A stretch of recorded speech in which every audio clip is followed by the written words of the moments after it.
अभिवादन।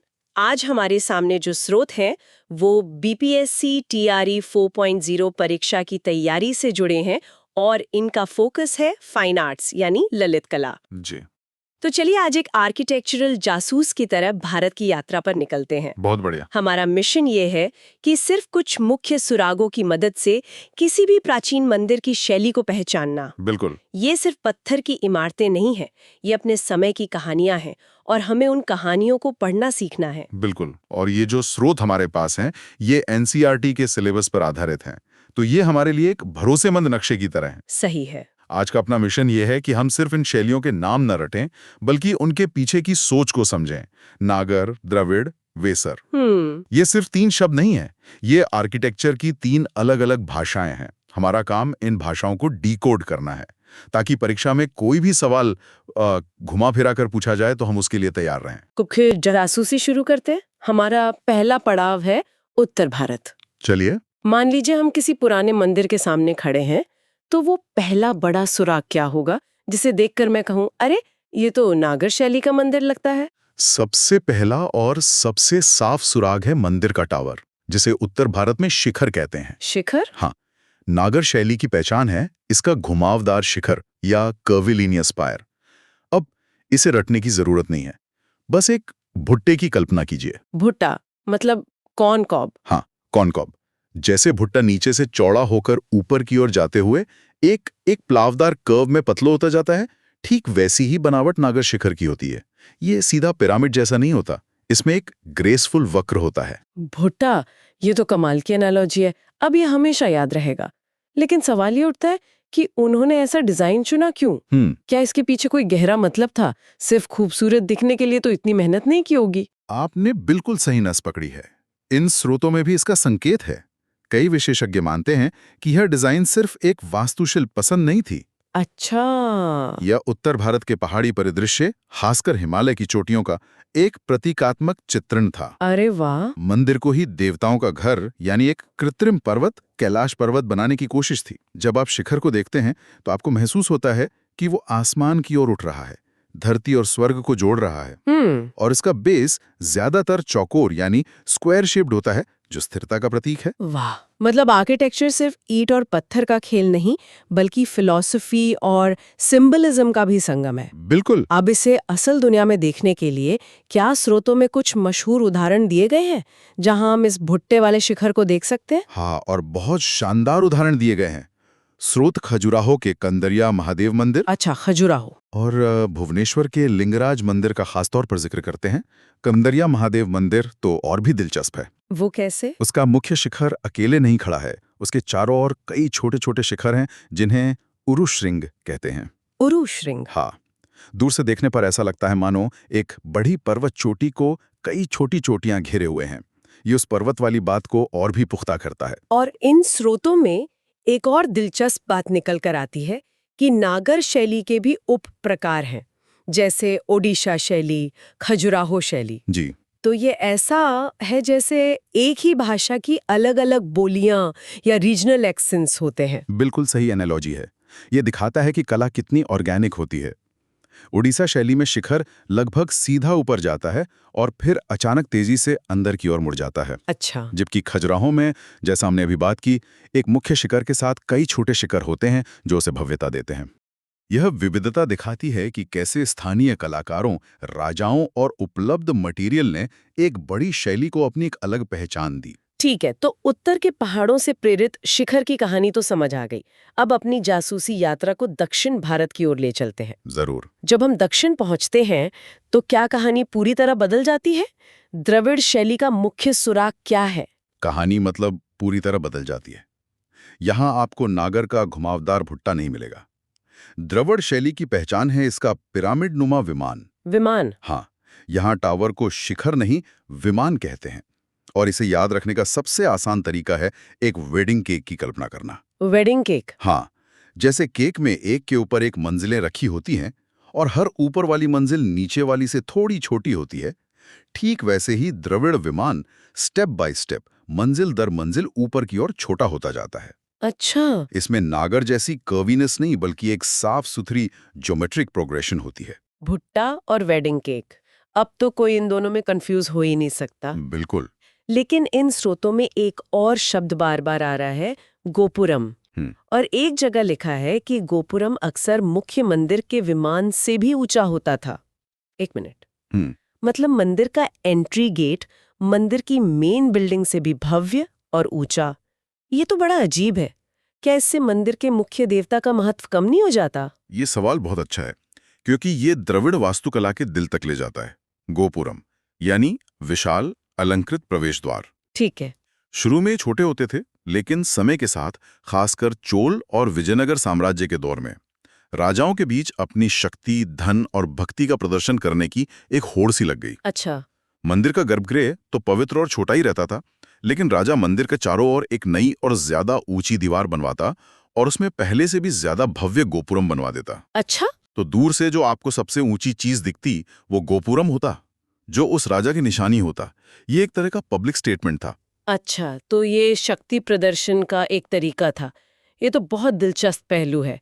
तो हम कह सकते हैं कि विमान देवता के घर का प्रतीक है और गोपुरम राजा की शक्ति का? हाँ, एक तरह से बिल्कुल कह सकते हैं। स्रोतों में इसके कौन से शानदार उदाहरण हैं? स्रोत दो प्रमुख मंदिरों का नाम लेते हैं।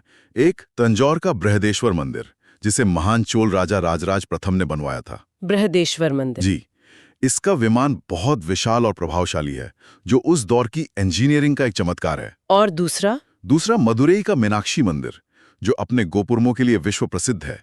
इसके चारों गोपुरम रंग बिरंगे हैं और उन पर देवी देवताओं और पौराणिक कथाओं की हजारों मूर्तियां बनी हैं। अरे वाह! आप घंटों तक सिर्फ एक गोपुरम को देखते रह सकते हैं।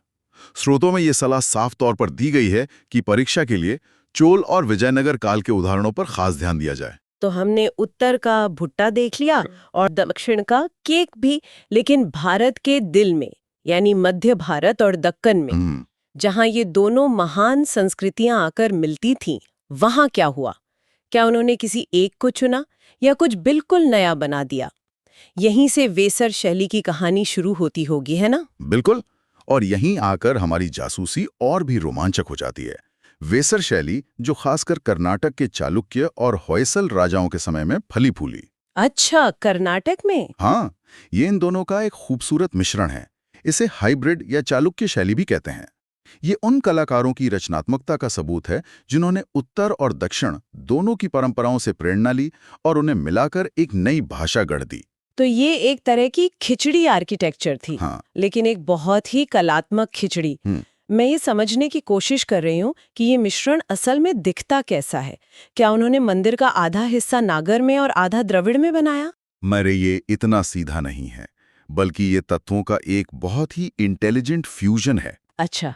जैसे वेसर मंदिर का विमान या टॉवर न तो पूरी तरह नागर जैसा घुमावदार होता है और न ही द्रविड़ जैसा सीढ़ीदार। इसकी ऊंचाई कम होती है और इसका डिजाइन अक्सर घंटीनुमा मतलब बेल शेप्ड होता है। घंटीनुमा? जी, लेकिन सबसे बड़ा कमाल उन्होंने मंदिर के ग्राउंड प्लान यानी जमीनी नक्शे में दिखाया। द्रविड़ शैली से प्रेरणा लेकर उन्होंने प्लान को और जटिल बना दिया। ये अक्सर वर्गाकार या आयताकार न होकर तारे के आकार का होता है। तारे के आकार का प्लान? ये क्यों? सिर्फ डिजाइन के लिए या इसका कोई प्रैक्टिकल कारण भी था? इसका एक बहुत ही ब्रिलियंट प्रैक्टिकल कारण था। जरा सोचिए, एक सीधी दीवार की तुलना में अगर दीवार जिगजैग या तारे के आकार की हो तो उसका सरफेस एरिया बढ़ जाएगा, है ना? हाँ, सही बात है। इस बढ़ी हुई सतह ने कलाकारों को नक्काशी करने, मूर्तियां बनाने और कहानियां कहने के लिए और भी ज्यादा जगह दी। अच्छा। यही वजह है कि होयसल मंदिर मूर्तियों और बारीक नक्काशी से इतने खचाखच भरे हुए लगते हैं। दीवारों का कोई कोना खाली नहीं छोड़ा गया है। ये तो कमाल की इंसाइट है। फंक्शन और फॉर्म का बेहतरीन उदाहरण। इसके कौन से प्रसिद्ध उदाहरण इन स्रोतों में दिए गए हैं? स्रोत हलेबीड के होयसलेश्वर मंदिर और बेलूर के चिन्नाकेश्वर मंदिर का प्रमुखता से उल्लेख करते हैं। मैं जब पहली बार हलेबीड गया था तो मैं हैरान रह गया था। दीवारों पर 1 इंच भी जगह खाली नहीं है। ऐसा लगता है मानो पत्थर को मोम की तरह तराशा गया हो। इतनी बारीक कारीगरी है। ये सिर्फ वास्तुकला नहीं है, ये पत्थर में लिखी एक महागाथा है। वाह! जिसे पढ़ने में आपको कई दिन लग सकते हैं। होयसल मंदिर वेसर शैली के शिखर माने जाते हैं। ठीक है, तो तीनों शैलियों की अपनी अपनी पहचान, उनके पीछे की सोच और उनके उदाहरण अब काफी साफ हो गए हैं। जी, लेकिन शैलियों के अलावा किसी भी मंदिर के अंदर कुछ कॉमन हिस्से तो होते होंगे। जैसे किसी भी गाड़ी में इंजन, पहिए और सीटें होती हैं, वैसे ही मंदिर के कुछ बेसिक बिल्डिंग ब्लॉक्स क्या हैं? हाँ, और ये जानना ऑब्जेक्टिव टाइप क्वेश्चंस के लिए बहुत जरूरी है। स्रोत 4-5 मुख्य हिस्सों पे जोर देते हैं। सबसे पहले सबसे पवित्र हिस्सा गर्भगृह। गर्भगृह। इसे मंदिर का दिल या गर्भ समझ सकते हैं, जहां सारी आध्यात्मिक ऊर्जा केंद्रित होती है। ये एक छोटा, अक्सर अंधेरा कमरा होता है, जहां मुख्य देवता की मूर्ति स्थापित होती है। और जहां भक्त लोग खड़े होके पूजा करते हैं, उस बड़े से हॉल को क्या कहते हैं? उसे मंडप कहते हैं। ये गर्भगृह के ठीक सामने का सभा भवन होता है। बड़े मंदिरों में एक से ज्यादा मंडप भी हो सकते हैं, अर्धमंडप, महामंडप। अच्छा। ये वो जगह है जहां लोग इकट्ठा होते हैं, भजन कीर्तन या नृत्य करते हैं। फिर आता है शिखर या विमान, यानी मंदिर का टावर, जो हमेशा गर्भगृह के ठीक ऊपर होता है और जिसे देखकर ही हम शैली पहचानते हैं। बिल्कुल। और आखिर में प्रदक्षिणा पथ। प्रदक्षिणा पथ यानी परिक्रमा करने का रास्ता? बिल्कुल। ये गर्भगृह के चारों ओर बना एक गलियारा होता है, जिसमें भक्त देवता की परिक्रमा करते हैं, जो हिंदू धर्म में एक महत्वपूर्ण रिचुअल है। ठीक है। ये 4-5 हिस्से, गर्भगृह, मंडप, शिखर या विमान और प्रदक्षिणा पथ, किसी भी मंदिर की एनाटॉमी को समझने की कुंजी हैं। ये सब बहुत अच्छी तरह से साफ हो गया। अब आखिर में वापस परीक्षा की तैयारी पर आते हैं। इन सारे स्रोतों को निचोड़कर बीपीएससी की तैयारी करने वालों के लिए टॉप 3 टिप्स क्या होंगी?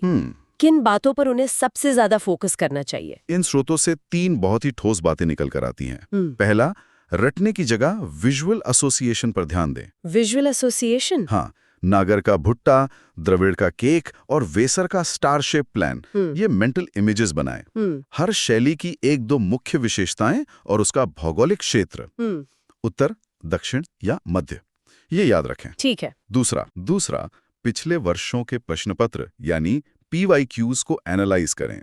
इससे आपको पता चलेगा कि सवाल कैसे फ्रेम किए जाते हैं। क्या वे उदाहरण पूछ रहे हैं, या किसी राजा का नाम, या किसी खास फीचर का मतलब। This is your best guide. सही बात है। और तीसरा, और शायद सबसे जरूरी, NCERT की कक्षा 11 और 12 की फाइन आर्ट्स की किताबों को अपनी बाइबल बना लें। अच्छा। ये स्रोत बार बार यही कहते हैं कि सिलेबस का आधार वही है। इधर उधर की 10 किताबें पढ़ने से बेहतर है एक स्टैंडर्ड किताब को 10 बार पढ़ना। तो आज की हमारी इस जासूसी यात्रा से ये साफ है कि मंदिर स्थापत्य की ये 3 शैलियां सिर्फ कला के रूप नहीं, बल्कि भारत के इतिहास, भूगोल और संस्कृति का एक जीता जागता नक्शा है। बिल्कुल। नागर का शिखर जो हिमालय से बात करता है, द्रविड़ का विमान और गोपुरम जो राजाओं की शान की कहानी कहते हैं, और वेसर का संगम जो संस्कृतियों के मिलन का जश्न मनाता है। बिल्कुल। और एग्जाम पॉइंट ऑफ व्यू से अगर किसी को इन शैलियों के बीच के मुख्य अंतर, हर एक के 2-2 प्रमुख उदाहरण और मंदिर के बुनियादी हिस्सों की पक्की समझ है, गर्भगृह, मंडप, हाँ, गर्भगृह, मंडप आदि, तो वो इस टॉपिक से आने वाले ज्यादातर सवालों को आसानी से हल कर सकता है। The key is to understand the core concepts, not just memorize facts. आज की चर्चा के बाद सोचने के लिए एक विचार छोड़ जाते हैं। जरूर। हमने देखा कि ये प्राचीन और मध्यकालीन मंदिर अपने समय, समाज, तकनीक और आस्था को दर्शाने के लिए बनाए गए थे। वे टिकाऊ थे, वे कहानियां कहते थे। सोचने वाली बात यह है कि आज के दौर में जब हम अपनी बड़ी बड़ी इमारतें, मॉल या सामुदायिक केंद्र बनाते हैं, तो क्या हम भविष्य के लिए कोई कहानी छोड़ रहे हैं? क्या हमारी आज की वास्तुकला 100 साल बाद लोगों को हमारे समाज के बारे में कुछ सार्थक बता पाएगी?